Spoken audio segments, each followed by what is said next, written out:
Bismillahirrahmanirrahim. Assalamualaikum warahmatullahi wabarakatuh. Izin memperkenalkan diri, nama saya Wadan Rokib selaku moderator. Yang terhormat, pada Ibu Riri Madarbeni selaku dosen pengampu mata kuliah kewirausahaan, dan teman-teman yang saya banggakan. Eh, di sini kami akan sedikit menjelaskan tentang makalah atau tentang ide usaha yang akan kelompok kami sampaikan, yang dimana kelompok kami terdiri dari Friska Agustina, Nurlina, Rizka Indriani, Cindy Umbara, dan Widya Perbola, termasuk saya dan Rocky Balmubarok. Eh, Langsung saja kepada inti dari materi yang pertama yang akan dibawakan oleh Widya Perbola, dipersilahkan.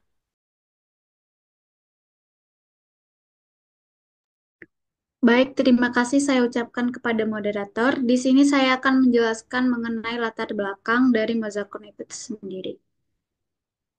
Perkembangan dunia kuliner saat ini menunjukkan tren yang semakin bervariasi, terutama dengan munculnya berbagai jenis jajanan baru yang menggabungkan bahan-bahan tradisional dengan inovasi kekinian.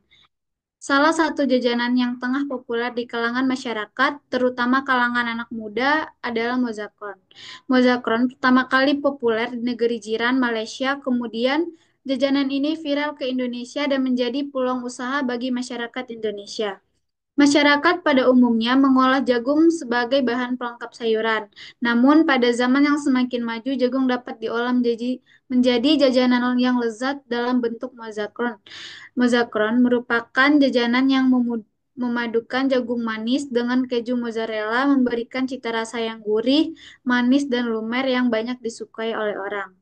Melihat tingginya minat masyarakat terhadap jajanan viral satu ini, usaha Mozacorn memiliki peluang besar untuk berkembang dan diterima di berbagai kalangan masyarakat.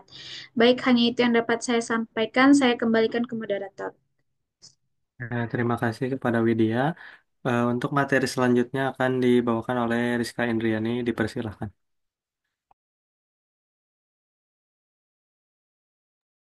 Baik, terima kasih kepada moderator. Selanjutnya di sini ada definisi bisnis. Menurut Alma tahun 1997, bisnis diartikan semua kegiatan yang mencakup menyediakan barang dan jasa yang diperlukan atau diinginkan oleh orang, dengan maksud menyediakan barang dan jasa untuk tujuan mencari keuntungan. Bisnis kuliner sendiri adalah suatu bisnis yang bergerak dalam bidang makanan, baik dalam hal pembuatan, penyajian, hingga penjualan suatu produk tertentu kepada pelanggan. Next.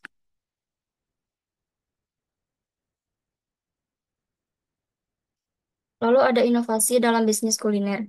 Inovasi kewirausahaan dalam bidang kuliner makanan merujuk pada pengembangan dan penerapan ide-ide baru, pengetahuan, teknologi, proses, atau produk dalam usaha kuliner skala kecil dan menengah. Inovasi ini mencakup berbagai aspek seperti pengembangan menu, teknik memasak, manajemen operasional, pemasaran, dan pemanfaatan bahan baku. Inovasi tersebut penting untuk meningkatkan daya saing, menarik minat konsumen, dan memperluas pangsa pasar bagi UMKM kuliner. Next. Nah, lalu ada metode yang digunakan. Yang pertama itu ada metode brainwriting dalam pengembangan ide bisnis. Brainwriting ini merupakan model pembelajaran yang berfokus menuangkan ide gagasan suatu topik secara tertulis. Pada saat proses tersebut, salah satu dari anggota kelompok menuliskan ide masing-masing terlebih dahulu di kertas, lalu setelah selesai, kertas berisikan ide tersebut ditukar dengan teman sekelompoknya untuk menambah atau memperbaiki ide yang telah dibuat. Selain itu, ada analisis SWOT, yang mana pada dasarnya merupakan teknik identifikasi berbagai faktor dan unsur penentu pembangunan suatu institusi secara sistematis. Menurut Fadilah dan Weriantoni, tahun 2019 dan Ambarwati tahun 2020, serta Fahurazi tahun 2021. Teknik analisis SWOT ini bertujuan untuk melakukan evaluasi kondisi lingkup kegiatan bersangkutan yang selanjutnya dapat pula digunakan untuk merumuskan strategi pembangunan institusi yang lebih tepat sesuai dengan kondisi dan potensi institusi yang bersangkutan. Menurut Abdul Samad dan Armala tahun 2016, serta Monica et al. Tahun 2021. Sekian yang dapat saya sampaikan, saya kembalikan ke moderator. Baik, terima kasih kepada Rizka Indriani. Kemudian untuk materi selanjutnya akan dibawakan oleh Cindy Umbara, dipersilakan. Baik, terima kasih kepada moderator. Di sini saya akan menjelaskan mengenai metode yang digunakan dalam pengembangan ide bisnis, yaitu brand writing, yang mana didefinisikan oleh Michalko tahun 2004 sebagai metode curah gagasan yang tertulis, khusus dirancang untuk mendorong partisipasi aktif dan pengembangan ide kolaboratif di antara anggota kelompok, yang mana terbukti menjadi sebuah teknik pembelajaran yang sangat efektif dalam merangsang sikap kritis mahasiswa serta menghasilkan beragam ide atau sebuah gagasan. Dalam konteks tugas ini bertujuan untuk menginspirasi penciptaan ide produk bisnis yang inovatif. Melalui proses brainwriting ini melibatkan partisipasi individu dalam diskusi tertulis yang mana setiap peserta awalnya diminta untuk secara mandiri menghasilkan ide dalam batasan waktu yang telah ditentukan, kemudian dibagikan dan didiskusikan dalam kelompok untuk memperoleh umpan balik dan pengembangan ide untuk lebih lanjut, sebelum akhirnya dilakukan voting untuk menentukan ide yang paling banyak didukung dan layak untuk ditindaklanjuti.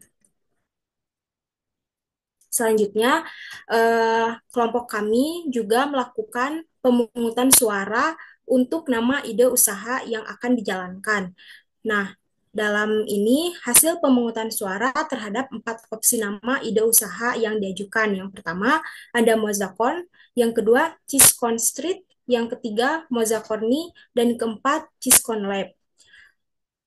Yang menunjukkan bahwasanya Mozacon memperoleh mayoritas dengan 4 suara, lalu Cheesecon Lab dengan 2 suara, sementara itu untuk Cheesecon Street dan Mozacorni tidak mendapatkan suara. Dengan demikian, berdasarkan perolehan voting suara terbanyak, Mozacon dapat disimpulkan sebagai nama yang terpilih untuk ide yang akan dijalankan. Selanjutnya ada hasil diskusi dari brand writing sendiri. Yang pertama ada Mozacon sebagai nama yang terpilih untuk ide produk yang akan dijalankan.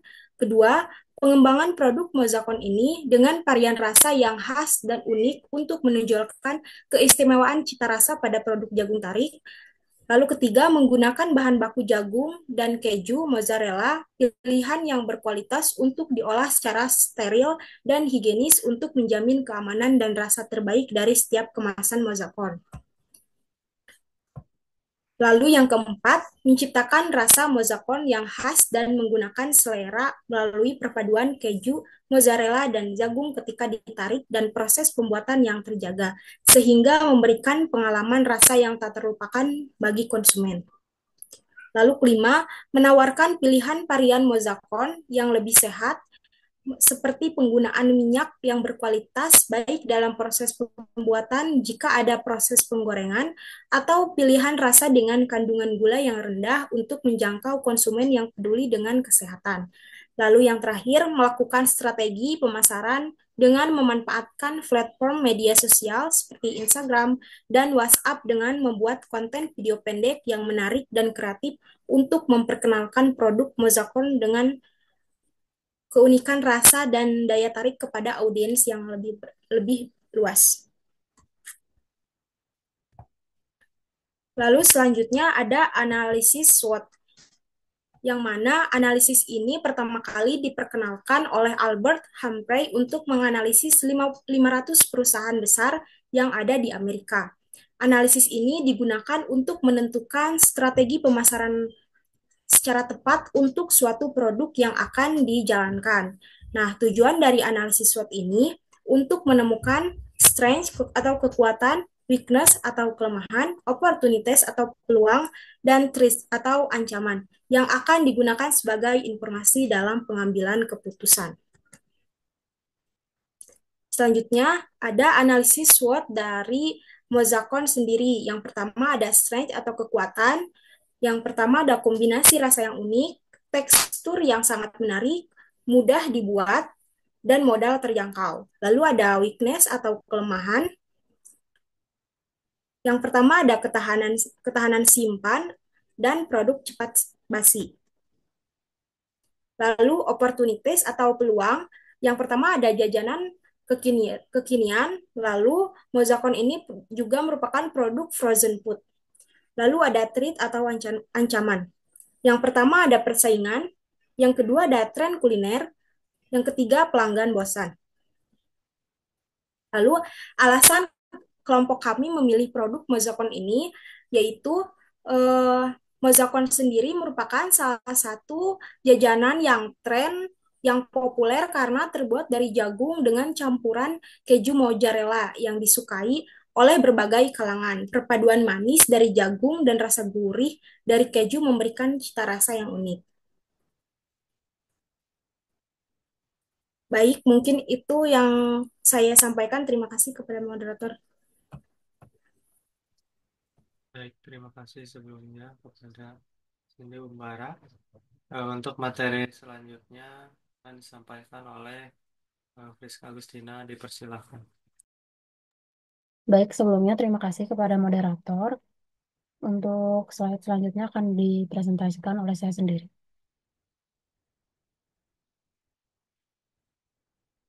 Di sini ada segmentasi dan target pasar. Nah, segmentasi pasar ini akan membantu mengelompokkan calon pelanggan ke dalam kelompok tertentu berdasarkan karakteristik yang serupa. Nah, ini tuh sehingga strategi penjualan dapat disesuaikan dengan kebutuhan dan kebiasaan kelompok tersebut. Sementara itu, penetapan target pasar bertujuan untuk menentukan kelompok pelanggan mana yang paling potensial untuk dijangkau, sehingga sumber daya yang dimiliki dapat digunakan dengan lebih efektif dan efisien. Selanjutnya.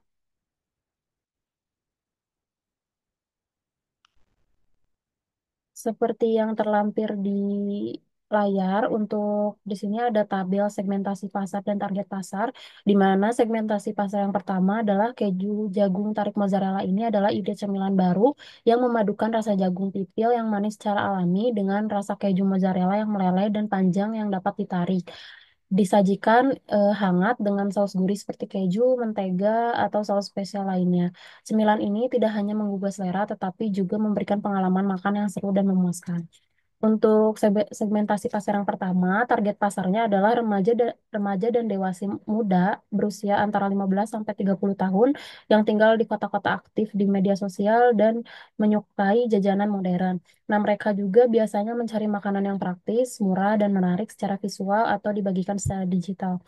Lalu untuk segmentasi pasar yang kedua, produk ini dikemas dalam moda praktis dan modern, mudah dibawa dan tetap higienis. Bisa dijadikan dalam bentuk cup, mangkuk kertas, atau box khusus dengan topping tambahan seperti sosis, kornet, atau cabai bubuk bagi pecinta rasa pedas. Nah, kombinasi rasa, aroma, dan visual menjadikan jagung tarik mozzarella ini sebagai salah satu pilihan cemilan kekinian yang tidak hanya lezat tapi juga Instagramable. Lalu selanjutnya target pasar dari segmentasi pasar yang kedua ini anak muda dan penduduk kota yang mengutamakan praktis, kebersihan, dan penampilan makanan yang menarik dan Instagramable. Mereka juga menyukai cemilan yang tidak hanya enak dan mengenyangkan, tetapi juga dapat dimasukkan ke dalam gaya hidup media sosial yang kontemporer. Mungkin sekian dari saya kembalikan ke moderator.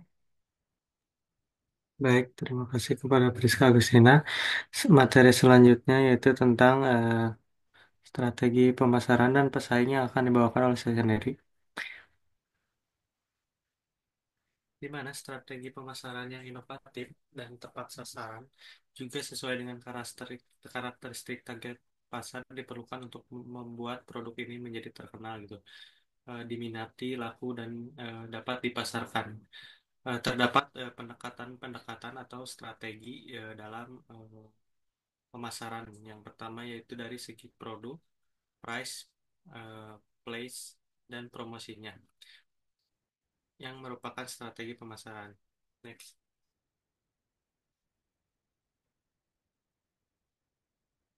Nah, di sini merupakan strategi-strategi di mana untuk produk, pengembangan produk jagung tarik mozzarella atau mozzacorn memiliki beberapa keunggulan, diantaranya dengan menawarkan berbagai jenis topping atau varian rasa. Kemudian dapat menggunakan kemasan yang praktis, bersih, dan estetik, dan harus berfokus pada daya tarik visual, ya ini mozzarella yang meleleh dan bisa ditarik. Kemudian menjaga konsisten rasa dan tekstur juga. Kemudian untuk harga, jagung tarik mozzarella atau mozzacorn menentukan harga yang cukup terjangkau untuk kalangan pelajar atau mahasiswa sekitar, eh, sehingga dapat kisaran 15.000 sampai 25.000. Kemudian menerapkan harga hemat atau paket bundling atau ada diskon pelajar dan lain-lain gitu untuk eh, menarik konsumen gitu. Kemudian tempatnya, target utama penjualan dapat menerapkan tempat yang cukup strategis seperti dekat kampus, sekolah, pusat pemberajaan atau tempat-tempat wisata. Kemudian dapat menggunakan platform-platform jual online seperti Shopee, GrabFood dan lain-lain eh, yang terkenal dan dapat menggunakan juga sistem pre-order agar makanan tetap hangat gitu.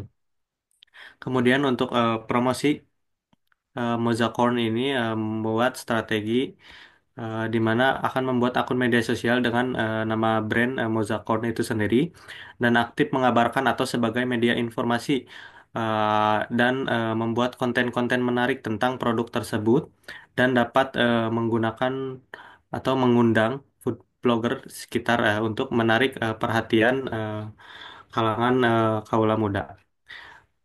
Selanjutnya materi yang akan disampaikan oleh Rizka Agustina dipersilakan. Terima kasih kepada moderator. Selanjutnya di sini ada rancangan produksi. Seperti yang terlihat di layar, di sini ada alat yang akan digunakan, lalu jumlah unit yang akan dibutuhkan, dan juga biayanya.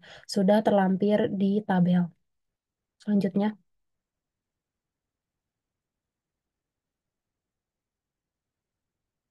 Selanjutnya ada bahan produksi. Di sini juga ada beberapa bahan produksi yang akan digunakan.